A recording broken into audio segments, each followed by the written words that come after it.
como un padre, una madre, su hijo es lo más importante en el mundo. Entonces, cuando algo se sale un poco de esa línea, nos culpamos lo primero, dónde hemos fallado, dónde ha estado el error. Un entorno que es desfavorecedor, desprotector, negligente, va a modular a nivel biológico al niño. Ese impacto sobre el niño cuando está en pleno desarrollo va a cambiar su adultez. Hoy en día tú te relacionas con los demás a través de las redes sociales. Los niños pues no saben usarlas del todo y tampoco como adultos, como padres, podemos controlar lo que hay detrás. En cuanto a salud mental, Sí. cualquier tipo de trastorno mental, estamos hablando de ansiedad, de depresión, de una falta de recursos en cuanto a la tolerancia al estrés. Déjame una idea fuerza en el capítulo, ¿no? Oye, pues para mejorar la salud mental de nuestros niños tenemos que... Los padres, lo más importante que tenemos en nuestra vida son nuestros hijos. Su salud mental y su felicidad forma parte de nuestras prioridades más importantes. Saber cómo ayudarles en los momentos en los que su salud emocional y mental no estén bien es una de las preocupaciones más grandes que tenemos como personas. Hoy en el paréntesis vamos a hablar de eso, de la salud mental para nuestros niños y para nuestras niñas, de cómo actuar en ciertos casos y de esas políticas que tienen que haber para que podamos actuar de una forma efectiva. Hoy tenemos con nosotros a una especialista en este campo a la que ya le damos la bienvenida. Bueno, pues hoy tenemos con nosotros a Isman Gorrilla, psicóloga forense, sanitaria y criminóloga. Y venimos a hablar de un tema que, como decía al principio, pues creo que nos importa mucho a todos, ¿no? La salud mental de los más pequeños, de los niños. Decía en la entradilla Isma que lo más importante que teníamos en nuestra vida, al menos los que somos padres, son nuestros hijos. Pero además hay mucha gente que, bueno, tiene nietos, tiene sobrinos, tiene primos que son una parte de la población muy, muy vulnerable. Entonces, te agradezco que estés esta tarde aquí en el paréntesis a hablar de uno de los problemas, parece que son invisibles para toda la población, pero para ellos todavía más, porque todavía no saben pedir ayuda. Entonces, primero, bienvenida. Gracias. Y después quiero que nos explique qué es la salud mental y sobre todo cómo podemos ayudar durante la conversación que vamos a tener a nuestros niños y su salud mental. Pues primero daros las gracias por contar conmigo en el capítulo de hoy. Y hablando un poco de salud mental, cuando hablamos de salud mental hablamos de un estado de bienestar psicológico, emocional y social. Muchas veces nos olvida. Cuando hablamos de estado, evidentemente no es un continuo. Hay veces en los que uno pues flaquea un poco. Y cuando incidimos en infancia, incidimos porque para ese estado de bienestar necesitamos unas habilidades, unos recursos, unas ciertas capacidades que vamos adquiriendo durante nuestro desarrollo. Los más pequeños, los menores de edad, no nacen aprendidos. Hay que ir enseñándoles poco a poco y se van desarrollando poco a poco. Entonces, entendemos que un niño es feliz. Desde pequeño es feliz, juega, no tiene ningún problema como podemos tener los adultos. Y choca mucho cuando esto no es así, cuando vemos niños tristes, con problemas de conducta. Y aquí saltan las alarmas, ¿no? ¿En qué hemos fallado como padres, como abuelos, primos, tíos, como sociedad? Y cuesta mucho desmantelar eso, hablar de eso, de salud mental en la infancia, porque no entendemos que un niño no sea feliz o que tenga ese tipo de problemas. ¿Y por qué, claro, por qué crees que cuesta tanto? ¿Por qué nos cuesta tanto a los padres y a los familiares hablar de la salud mental de un crío o de un niño? Entendemos que, por ejemplo, hemos fallado. Creemos que hemos fallado los padres o los adultos para que no sean felices. Hay un cierto sentimiento de culpa porque, claro, para un adulto, vamos, un padre, una madre, su hijo es lo más importante en el mundo, al que hay que proteger, cuidar. Entonces, cuando algo se sale un poco de esa línea, nos culpamos lo primero, dónde hemos fallado, dónde ha estado el error. Y eso, pues, molesta, pica, duele. Entonces intentamos como de taparlo, ¿no? Bueno, no vamos a hablar de esto. ¿Qué pasa? Que cada vez se habla más de esto, cada vez estamos más sensibilizados a la salud mental. Y tendemos un poco a sobredetectar, ¿no? Ya cualquier cosita, algo le pasa, yo no quiero fallar como padre, madre, hermano. Vamos a llevar a un especialista, ¿no? Que vea, ve que hay aquí. Y está genial. Pero ahí entramos también en sobrediagnósticos en muchos casos. Claro, yo, por ejemplo, ahora a otros niveles, ¿no? Con el diagnóstico que te dan en los colegios, Ujú, a los críos, cuando tienen cuando conductas, si tienen algún tipo ujú. de problema de lenguaje, de algún tipo de habilidad que les falta desarrollar. Y muchas veces pensamos, pues siempre han habido niños Sí, así, ¿no? Siempre han habido niños así y al final son adultos totalmente funcionales, independientes y sí. funcionales. Pero creo que mm, por eso, bueno, hacía yo una reflexión esta Mm, mañana pensando en la conversación que vamos a tener esta tarde, que como nos llama muchas veces la generación de cristal, y puede ujú. ser que es que nos estemos vigilando más también en la salud mental. Y creo que entonces lo que nos estamos concienciando en vigilar desde pequeño, ¿no? Yo creo Sí, que, no sé si estás de acuerdo conmigo en que ahora estamos más concienciados en ver que el sí. bienestar también parte de que el niño esté sano, coma bien y demás, pero que también de que esté bien mentalmente. Exactamente. Desde antaño, parece que todo el mundo tiene muy clara la idea de que el niño tiene unos derechos y que hay que protegerlo y cuidarlo, pero realmente hasta 1989 no surgieron la Convención de los Derechos del Madre mía. Niño. Es decir, hay adultos que nos estarán escuchando que nacieron sin derechos, ¿Yo? por ejemplo, lo cual ahora nos parece como, ¿no?, sorprendente. Y es verdad que hemos dado pasos gigantescos en ese ámbito, pero hay una cosa que todavía no hemos cambiado. Y es que vemos al niño desde un paradigma adultizado. Es decir, un poco nuestra propiedad. Vale. No sé si quiero explicarlo bien para que no se Sí, sí. malinterprete, ¿no? Los niños tienen derechos, tienen voz, tienen opinión, pero siempre lo escuchamos desde nuestra perspectiva de adulto. Es decir, miramos por el niño, pero lo que tengo que hacer yo por el niño. Vale. No, a lo mejor no cambiamos el prisma en qué me está pidiendo el niño. ¿Tiene derecho? Sí. ¿Es una persona plena? Sí. Pero como hay que protegerla, yo soy el encargado de protegerla. Por lo tanto, es de mi propiedad. Vale, sí, sí. Yo te he entendido, pero creo que creo que hasta ciertas edades es lógico, ¿no? Exactamente, Vale. hay que cuidarlo y protegerlo, evidentemente. Pero hay que darle esa voz. Hay que preguntarle al niño también Sí. qué es lo que quiere, cómo se siente. Y muchas veces al obviar eso y centrarnos en qué puede hacer el adulto para protegerlo, también estamos cayendo en errores. Yo creo que esta generación o las nuevas generaciones Ujú. de padres sí están mejorando eso porque somos bastante más dialogantes Sí. con los niños. Y eso creo que también tiene que ver contexto. A ver, el Ujú. contexto en el contexto en el que se cría un niño, eh, ¿hasta cuánto puede, digamos, afectar a su salud mental? Mucho, mucho. El ser humano tiene la magnífica capacidad de adaptarse al medio y el medio modula al ser humano. Hay una parte con la que nace que es biológica y Mm. eso es así. Pero el entorno puede llegar a cambiar, modular o incidir en esa parte biológica innata con la que ya nacemos.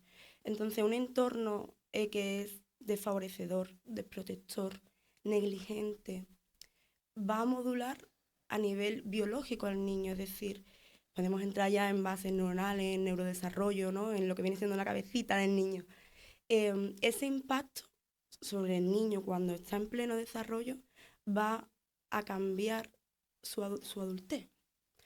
Al cambiar, al impactar en cómo se va desarrollando esas bases neuronales, va a hacer que cuando sea adulto ese aprendizaje ya lo ponga en práctica de esa manera que a lo mejor no es adaptativa. Claro, entonces estamos hablando de que tanto en un contexto de una familia que pueda estar desestructurada, Ujú, eh, vulnerable, ujú, en situaciones completas, pero que se nos está viendo a la cabeza una familia concreta, ¿no? Un ujú. contexto concreto.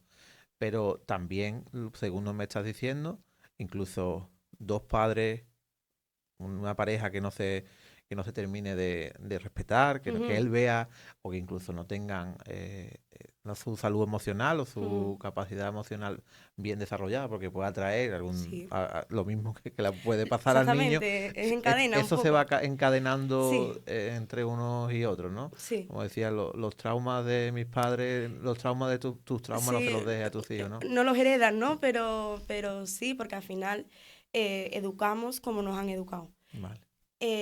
Es verdad que cada vez hay más recursos para educar desde la parentalidad positiva y para ver pues, los fallos que comete uno como padre y no cometerlos con sus hijos. Pero hay veces que no es Posible. posible, que no es posible, ¿no? Que te sale esa vena que te dice, soy ahora mismo mi madre. Tiene un sesgo de que es Exactamente. así. Entonces, es complicado en ambientes donde ya es estructurado. Vamos a imaginar un ambiente en el que no lo son. O sea, y ya vamos a obviar un poco el maltrato, ¿no? Sí, sí. Vamos a irnos ya en general a nivel de sociedad. Cualquier impacto, situación estresante, en cualquier tipo de contexto o entorno, ya puede suponer un cambio, una afectación en ese menor. Podemos hablar de familia, que podemos hablar de escuela, que podemos hablar de un evento traumático, accidente. ¿Cuánto le puede afectar a un crío mis expectativas sobre él? Es decir, te hablo de un poco general, ¿no? Sí. Pero bueno, si quieres nos centramos, por ejemplo, en mi expectativa en cómo él sea como estudiante o lo que llegue a Ujú, ser en su en su contexto académico, cuánto yo le pida que llegue, ¿no? A que tenga que llegar a unos ujú. resultados. ¿Cuánto le puede afectar eso a un crío? Pues eso es un poco lo que hemos dicho al principio, es ese punto de vista adultizado. Yo quiero que mi hijo o hija sea lo que está en mi cabeza. Entonces lo vuelvo a mirar desde mi prisma de adulto, porque yo ya he pasado por ahí, yo ya entiendo de eso, que a ti todavía te falta mucho por vivir, te falta mucho por aprender. Hazme caso a mí, que yo sé cómo va la vida. Entonces tendemos a fallar ahí, ¿no? En poner esas expectativas o esos sueños no cumplidos o esas cositas que nos faltaron a nosotros en nuestros hijos. Y nos olvidamos un poco en qué es lo que quiere realmente el niño. Entonces, como si el contexto que hemos Ujú, hablado de la familia, la presión ujú, de que le podamos ejercer por nuestros sueños o por porque lo queremos mucho y queremos que ujú. sea el mejor y El que mejor en llegue todo. a tener una gran carrera y un buen Ujú, trabajo y que viva cómodo porque al final, ¿sabes lo que buscamos con eso? Nuestra tranquilidad exactamente, también, de sí. que él va a estar bien y feliz. Ujú, Todo eso, toda esa presión que le podemos estar inculcando, que no significa, sino que hay que modularla, no ujú, significa que no se tenga que tener exactamente. ciertas obligaciones, se le une, o desde mi punto de vista, se le une un tema ahora muy candente y desde los últimos años para acá. El bombardeo y la presión Ujú, que tienen también los críos con el scroll y con las redes sociales. O sea que tienen que ser, tienen que estar bien en casa lo que diga el padre, ujú, cumplir, o la madre, cumplir con las expectativas ujú. de todos y además parecer o estar dentro de un canon que marca las redes sociales o hacerlo. ¿Cómo afecta eso también? Partimos desde el propio concepto de salud mental. También tiene que haber un bienestar social. Entonces, el encajar en un grupo desde los inicios del ser humano es primordial, porque si no te quedas solo, aislado, el ser humano no sabe estar solo. Hoy en día tú te relacionas con los demás a través de las redes sociales. Es verdad que hay mucha polémica, ¿no? En cuanto a esto de, no, es que afecta a la salud mental, es que lo dejan más tontos, es que afecta a la atención, a la impulsividad, y en cierta medida sí. Pero también en generaciones anteriores no iban a dejar tontos la tele. Lo que pasa que la tele está limitada, redes sociales ilimitadas, infinitas, internet es infinito. Y podemos intentar controlar y gestionar eso. Y podemos darle muchos recursos a los niños y a los adultos, porque yo creo que redes sociales es un riesgo para todo el mundo, independientemente de la edad. Y una oportunidad también. Y una oportunidad también. Pero si la sabes usar. Exactamente. Y muchas veces los niños pues no saben usarla del todo y tampoco como adultos, como padres, podemos controlar lo que hay detrás de esa pantalla. Podemos poner muchos controles parentales, podemos decirle lo que puede ver, lo que no, poner límites, pero no podemos controlar los recursos que tenga la persona que está detrás. Entonces ahí hay riesgos en cuanto a la integridad física del menor, como a la integridad mental en el sentido de esas necesidades en cuanto a estímulos constantes, esa necesidad de no estar aburrido. Hay que estar aburrido, no pasa nada, porque en el aburrimiento surge la creatividad.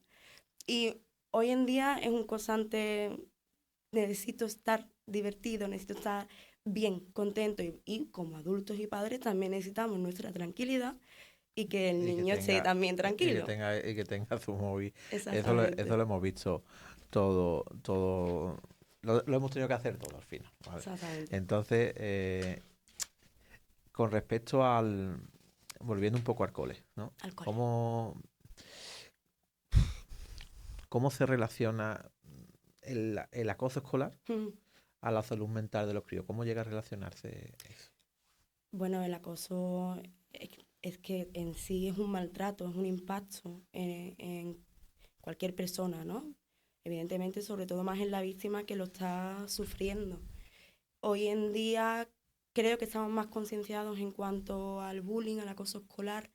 Creo que hay más recursos para poder llegar a prevenirlo o intervenir cuando ya se ha detectado. Estamos más alerta o más predispuestos a detectar, pero creo que seguimos fallando en el hecho de mi hijo no. Mi hijo no ha hecho eso, mi hijo no hace eso, porque reitero, a lo mejor me repito mucho durante toda la conversación, pero volvemos a poner el prisma en el adulto. ¿En qué he fallado yo para que mi hijo haga esto? ¿Por qué hace esto? Si yo le he dado, si yo, ¿no? Todas las herramientas. Surge la culpa, surge la frustración y la negación. Es más fácil negar que algo está mal a aceptar que eso está mal.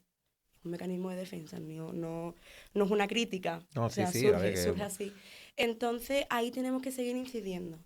Y evidentemente tenemos que intentar darle a los menores las herramientas para que no caigan en el acoso fácil, entiéndeme, ¿no? En la comodidad de al buscar un grupo, llevarse por el grupo y también en tener recursos para intentar parar eso, para buscar ayuda, para no quedarse aislado esa persona y sufriendo eso solo. Porque estamos al tanto de las últimas noticias, ¿no? En cuanto al acoso escolar y en cuanto a los casos de suicidio que ha habido últimamente. Y eso también es un problema. Es que el suicidio es la primera causa de muerte en adolescentes. Ya no estamos hablando de muerte natural o no natural, o sea, de muerte como tal. Desde los 15 a los 29 años, en ese rango de edad, la primera causa de muerte es el suicidio. Y aquí sí estamos fallando. Porque no sabemos detectarlo, no sabemos darle las herramientas. Y como profesionales, también tenemos cierto miedo en qué decimos y qué hacemos. Por si provoca, ¿no? Por si provoco o por si no llego. Vale. El hecho de no llegar, decir, y esto como profesional, he llegado a un techo de cristal. Después de aquí yo ya no tengo más herramientas personales para ofrecer. No sé si el que viene las va a tener. Y ahí tenemos que estar preparados para cualquier cosa que llegue. Y eso también nos da miedo. Claro. Y pecamos muchas veces de contenernos para evitar eso. Y estando en este mundo, ¿no? En el como profesional, ¿por qué cuesta tanto que lleguemos a ver estas situaciones de bullying o de acoso? Pues porque en parte tampoco queremos verlo, ¿no? como en los adolescentes hay un cambio de grupo de referencia. Ya tus padres que eran adorabas a tus padres, eran lo mejor eran dioses, ¿no? Eso va cambiando un poco y ahora son los iguales. Entonces tenemos un problema si esos iguales no es correspondido ese sentimiento también de adoración. Y en ese punto el niño se aísla, aparte de que como adolescente ya tú también te vas aislando Sí, un poco y separando, cuesta más pedir ayuda. Y cuando la pides, el profesional que tienes enfrente también le va a costar o le va a dar miedo intentar intervenir en eso sin perjudicar. Y hay que saber, hay que estar formado y hay que tener unos recursos que ayuden a la menor en esos casos. Y creo que ahí sí estamos fallando. y algo que se me viene a la cabeza. Sí. Y no se debe de pecar en estos casos de prevención en este sentido, o de ser muy cauteloso, y aunque falles en el Mm. diagnóstico, decir que puede estar sufriendo bullying, a pararlo, o sea, a parar eso. Sí, sí. De hecho, como todo en esa vida, tiene que ocurrir algo para que eso cambie. Y después de los últimos casos que han ocurrido, los centros escolares se están volviendo más cautelosos. Se están abriendo protocolos más rápido, se están manteniendo protocolos que se hubieran cerrado antes y a la mínima ya se empieza a intervenir. Aquí es verdad que, reitero un poco lo de antes, los profesionales nos da miedo ciertas cosas y volvemos a mirar desde el punto de vista adultizado y no te quieres enfrentar a ciertas cosas. Por ejemplo, a esos padres. Es que voy a arruinarle la vida, es que lo voy a meter en un problema, es que a ver quién le dice tal. ¿Y si, y si se lo está inventando? ¿Y si no es esto? Y ese y pasito a pasito, con cautela, muchas veces pierde tiempo. El confiar, perdóname, en el proceso Sí, sí, pierde tiempo. claro, es que ha pasado. Y al perder tiempo, mm, puedes perder vidas. Claro, seguimos siempre haciendo esta relación de espejo con Ujú, otros tiempos, ¿no? Donde siempre había, no, es que siempre había un pegón en el cole, ujú, siempre había en el cole había un pegón, ujú. pero que es que eso, los tiempos cambian y las cosas deben de cambiar. Y hemos hablado de algunas de las consecuencias, ¿no? Hemos hablado de que el niño que denuncia o el niño que lo Ujú, dice también se queda aislado a veces ujú. por decirlo, los padres sienten culpa, el suicidio. ¿Hay alguna consecuencia que conozcan más de lo que puede atraer el acoso escolar?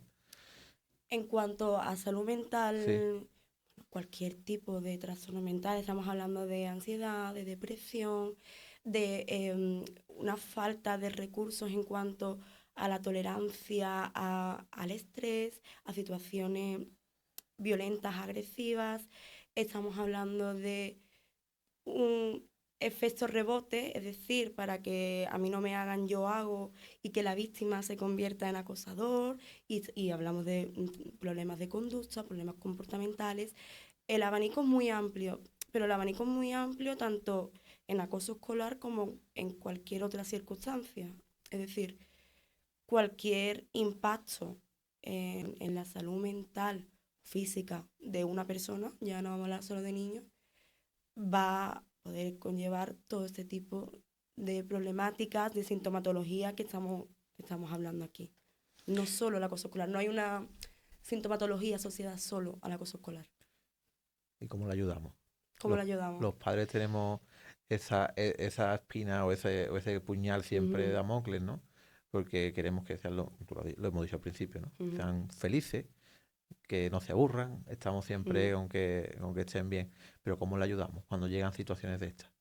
Es verdad que dar respuestas absolutas a esto es complicado, porque creo, y aquí hablo a nivel personal, y creo que de toda la comunidad, sociedad, no tenemos una bola mágica para poder averiguar qué pasa en esa cabecita Claro. y hacer así y cambiarlo. Depende mucho de la familia, depende mucho del contexto, de la escuela, del grupo, de algún grupo de amigos o de iguales que tenga el niño y del propio niño. Como padres, que al final es la vía más directa, es la primera línea de batalla, ahí sí tenemos que intentar poner una balanza entre la sobreprotección y los límites. Es decir, no puedo tener niños en una burbuja, pero tampoco lo puedo echar a los leones, ¿no? En el término medio está la virtud. Entonces hay que ver, estar atento a esas señales, ¿no? Que a lo mejor tú dices, pues noté que tal día no sé qué, hoy estaba más raro, pero bueno, yo no le eché cuenta porque podía haber sido, y cuando te enteras empiezas a recapitular, pues aquí, aquí, aquí. Está bien que te fijes en las señales, pero si después hacemos algo con esas señales y a lo mejor una conversación con el niño, pues no se ha dispuesto a tenerla. Si no se ha dispuesto a tenerla, los padres, no voy a hablar en primera persona porque no lo soy, pero sí se tiende un poco a insistir y a volver a insistir. Y a veces mejor el espacio y el cuando tú quieras yo te voy a escuchar, siempre te voy a escuchar y voy a estar aquí para ti. Y si no ahora es el momento, cuando estés preparada lo hablamos. Y ahí sí le das libertad, voz y voto al niño para que sea él quien tome la decisión y no el adulto. Y no volvamos otra vez al mismo prisma de antes. Y tener una vigilancia, ¿no? Entiendo, en su entorno, sin que se sienta sobreprotegido, pero sí analizar Exactamente, lo que bueno. pasa en el colegio, lo que pasa en la Uh-huh, calle, lo que pasa con su entorno y que entre todos, al final, bueno, uh-huh. lo más Claro, importante que es la casa. esa vigilancia ya forma parte del protocolo una vez que se abre. En los colegios, cuando se abre el protocolo de, por ejemplo, de suicidio o de bullying, está esa vigilancia indetectable para el niño, pero está igual que está en casa, igual que está en otro ámbito donde esté acudiendo el niño. Y estamos hablando de que, debido a lo que ha pasado en los últimos meses, Mm, se han agilizado, ¿no? Digamos, han mm, cambiado un poco los protocolos. Yo he podido ver un par de ujú. aperturas de hecho. Y siempre lo que has dicho al principio tienes toda la razón, ¿no? Un poco se queda ahí siempre Sí. ambiguo, ¿no? Ha pasado, no ha pasado, se estudia Ujú, con tranquilidad y ahora parece que me alegro de que se hayan agilizado. Pero a nivel general, ujú. ¿en qué las administraciones deben o debemos de poner más énfasis? El otro día hablábamos en un capítulo que era de una compañera también psicóloga, Ujú. que lo dejaré por aquí para que la gente lo pueda ver después de Sí. este. eh, Hablábamos de que la salud mental necesita más medios. Pero y con ¿estáis preparados Ujú. los psicólogos también para los críos? Estamos hablando de que incluso los padres no lo llegamos a entender muchas veces. ¿Existen medios eficaces y suficientes? Mi respuesta personal va a ser que no. Em, o sea, es complicado, Miguel Ángel, porque cada vez hay más medios, hay más recursos, pero no hay un cambio de paradigma. Seguimos poniendo el ojo en el adulto y no estamos poniendo al niño en el centro. Es decir, nuestras políticas son por y para la infancia, pero no con la infancia. Y aquí el problema no recae en ideologías, en partidos, recae en el propio paradigma y en la propia visión adultizada, que es lo que llevo, ¿no? Hablando Sí. todo el capítulo. No, no, el niño no vota. El niño no vota, las políticas van dirigidas al voto. Y como no vota, vamos a poner soluciones a problemáticas que van surgiendo y que vaya también resonando en los adultos que sí votamos. Entonces, volvemos a quitarle el derecho al niño. Y creo que incidimos cuando ya está el problema, pero no llegamos antes del problema. Necesitamos necesitamos programas de prevención de suicidio, programas de prevención de uso sano de redes sociales, programas de prevención de trastornos de la conducta alimentaria, que de hecho cada vez está más en auge. Nuestros adolescentes, 1 de cada 10, y estoy hablando de datos desactualizados porque no tengo los actuales, padece un trastorno de conducta alimentaria. Necesitamos campañas de prevención en cuanto al maltrato infantil, pero ya no solo de adulto a niño, sino entre iguales. Ya viene siendo en situación de acoso escolar, de violencias machistas. Estamos viendo cada vez patrones relacionales cada vez más machistas y sexistas en nuestros adolescentes. Necesitamos ese tipo de campañas de prevención y sensibilización. Y para eso no solo podemos estar los psicólogos, porque nos desbordaríamos, no llegaríamos. De hecho, en España no llegamos a la ratio de psicólogos por habitante. Estamos hablando de población general, ya en infantil sería desbordante. Tiene que ser multidisciplinar, interdisciplinar. Tenemos que tirar de todos los profesionales que trabajen con niños. Ya vienen siendo maestros, profesores, enfermeros, médicos, matronas, porque la salud mental empieza desde los 0 años. O sea, no es cuando ya el niño tiene cierto conocimiento, no, desde que nace. Tenemos que tirar de personas expertas que asesoren a profesionales y también a la sociedad y a la población de calle, que sepan cómo actuar. Y ahí sí todavía nos falta llegar. Estamos intentándolo, ¿eh? Yo creo que cada vez estamos más cerca. Sí, sí. Lo que yo creo que todavía también el ir a una consulta Uh-huh. es todavía un tema tabú para muchísima gente. Sí. Es muchísima gente porque parece que va a un psicólogo, que aquí cualquiera hemos ido a un psicólogo de cierta edad hacia ahora, pero tú le hablas de un psicólogo, una persona relativamente mediana edad mayor, y se cree que no, porque cree que es lo que, no sé exactamente, tienen ese tabú dentro, ¿no? Y yo con lo que ha dicho perdón, anteriormente estoy totalmente de acuerdo, ¿no? Que hay que empezar a trabajar la prevención desde ya y intentar educar también, pero no tiene que ser prevenir solo los niños, sino el que está en el entorno, el profesor que tenga ciertas herramientas, ¿no? Lo que tú me estabas diciendo, para también ver qué está pasando, los usos responsables de cosas de las que hemos hablado antes. Creo que es importante de llegar ahí y tenemos que cambiar paradigma. Totalmente. Tenemos que cambiar de paradigma. Creo que las nuevas generaciones de profesionales sí estamos un poco en ese punto, ¿no? Sí intentamos llegar ahí, y creo que cada vez la enseñanza, la educación a nivel profesional, ¿no? Yo no digo universitaria, sino a nivel profesional, da esas recomendaciones, esas pautas, esos recursos. Pero aún así tenemos que llegar a todos. No nos podemos quedar solo los profesionales con estas herramientas y no compartirlas, ¿no? Tenemos que darlas a la sociedad, y para eso hay que estar predispuesto a escucharlas, y que esos sentimientos de culpa o de error no te hagan frenarte en ese cambio. ¿Y no crees que el cambio del paradigma, ya se me está viniendo un montón de cosas, ¿no crees que el cambio del paradigma en el cual estamos dejando de adultizar a los niños esté generando el concepto en la gente de que estamos generando por hablarle de tú a todos los niños, estamos generando una generación de cristal? Personalmente yo creo que es todo lo contrario. Al hablarle más de tú a todo un niño, en su lenguaje, evidentemente, no vamos a hablar a los niños como un adulto, ¿no? En su lenguaje, le das una identidad. Y al darle una identidad, le da una opinión, una voz, y en ese cómputo de derecho que le estás dando por hablarle de tú a tú, también surge esa capacidad de resiliencia, de buscar alternativas, recursos que el propio menor tiene que ir aprendiendo por sí mismo, con la ayuda del adulto y del padre. Evidentemente no podemos soltarlo a los leones, ¿no? Como decía antes. Pero sí le empiezas a dar ciertas habilidades para que se vaya desarrollando por sí mismo en ese entorno, que vaya desarrollando la capacidad de adaptación. Y esto se vio mucho en el COVID. Sí, es verdad. Muchos niños aceptaron y asumieron mejor el confinamiento que muchos adultos. Que eso no quita que no repercutiera luego a su salud mental y a su desarrollo, porque se ha visto que sí, que ha repercutido.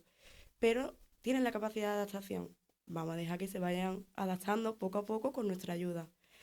La generación de cristal, bueno, yo creo que también vuelven a vernos ellos desde el punto de vista adulto, y seguimos siendo niños, y ahí vuelve a surgir un poco este bucle, ¿no? Que estamos hablando. Evidentemente, niños sobreprotegidos. Hay niños con pocos recursos porque se le tiene, ¿no?, en cierta burbuja, pero también es que la sociedad se lo está poniendo cada vez más difícil. Es que tenemos que protegerlo demasiado Claro, a veces. entonces volvemos un poco, ¿no?, a ese punto de límites de protección, esa balanza, ese punto intermedio. la vida, por así decirlo, se está complicando, cada vez es más difícil, hay menos oportunidades o hay más oportunidades, depende cómo las mires, pero a lo mejor no tan buenas como las queríamos, porque es cierto que se nos prometió una cosa, se nos promete una cosa cuando somos niños y cuando llegas a la vida adulta no está. Y ahí también hay que trabajar un poco con esa frustración o ese sentimiento de engaño, tanto para el niño que ya es adulto como con la sociedad que prometió algo que no soy capaz de cumplir. Y esa frustración es difícil. Es difícil.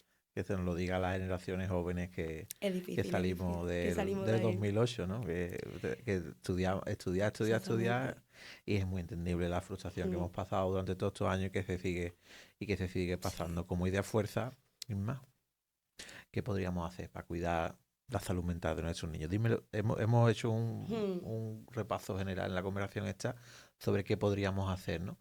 Pero dime, déjame una idea fuerza en el capítulo, ¿no? Oye, pues para mejorar la salud mental de nuestros niños tenemos que escucharlos. Tenemos que escucharlos, darle voz, darle voto, que digan lo que piensen, sientan, que se comporten como niños, poniéndole sus límites, evidentemente, pero que un ejemplo muy simple, ¿no? Que si se tiene que revolcar por el barro, que se revuelque por el barro, que si se resfría, pues ya lo llevamos al médico y que el médico le dé las pautas suficientes, ¿no? Pero que el niño se vaya desarrollando al medio que tiene y no intentemos de quitarle cositas al medio, ¿no? Evidentemente, protegiéndolo sobre todo, o sea, que el punto de vista sea la protección del niño, que de ahí que nadie cambie, ¿no? Que nadie se salga de ese camino, protegerlo por encima de todo, pero protegerlo con él, agarraditos de la mano, los dos juntos, y no el niño detrás, como en ocasiones se hace. Y pasando etapas juntos y Juntos, lo mejor posible. acompañando, educando, reeducándonos también nosotros y escuchándolos. Si pudiera decir algo es escuchando a los niños.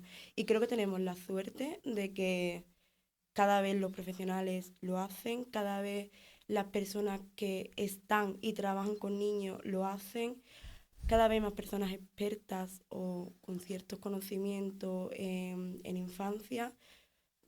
Y no hay que irnos a buscar ayuda a la ciudad o no hay que irnos fuera de... Yo creo que aquí en el pueblo hay profesionales muy buenos que trabajan con infancia, que saben de infancia, porque bueno, al final es como todo, ¿no? Dios los cría, ellos se juntan, pues tú al final hablas de la gente Sí, claro. con los que comparte área de trabajo, ¿no? Y siempre se habla de trabajo. Y hay personas muy capacitadas y muy buenas y es de agradecer que aquí en el pueblo tengamos estos recursos y no hace falta salirnos ni irnos a otros lados, ¿no? Que antes sí, no, hay que ir al pueblo de al lado, hay que ir a Sevilla, hay que ir a... No, creo que ese punto positivo lo tenemos, ¿no? Que aquí en el pueblo hay esa ayuda, hay esos recursos y hay personas que saben del tema, así que animo a la gente que lo utilice, que se aproveche de nosotros, vamos, voy a hablar en plural, pero de todas las personas que están aquí y que pueden dar ayuda y evidentemente que confíen en la sociedad, que confíen en los pasitos que se van dando y que vayan de la mano, que vayamos de la mano todos, para y con el niño. Para los niños. Pues me voy a quedar con esa frase. A los niños tenemos que escucharlo y acompañarlo. Sí. Muchísimas gracias por estar con nosotros esta tarde y estás invitada cada vez que quieras. Muchísimas gracias. Hemos estado muy a gusto. Muchísimas gracias. Cualquier otro tema que tengamos que hablar, lo hablamos. Yo encantada, la verdad que he estado muy cómoda, me lo has puesto muy fácil. No, ha sido muy fácil. Es verdad que me encanta hablar de estos temas, sobre todo por darle un poco un cambio de vista, ¿no? a lo que vemos de nuestro día a día. Y solo tengo que agradeceros la oportunidad de escucharme, tanto a ti como al equipo que está detrás y a todas las personas que lo verán, que estoy segura que lo verán. Pues la gracia de todos mutuos. Muchas gracias.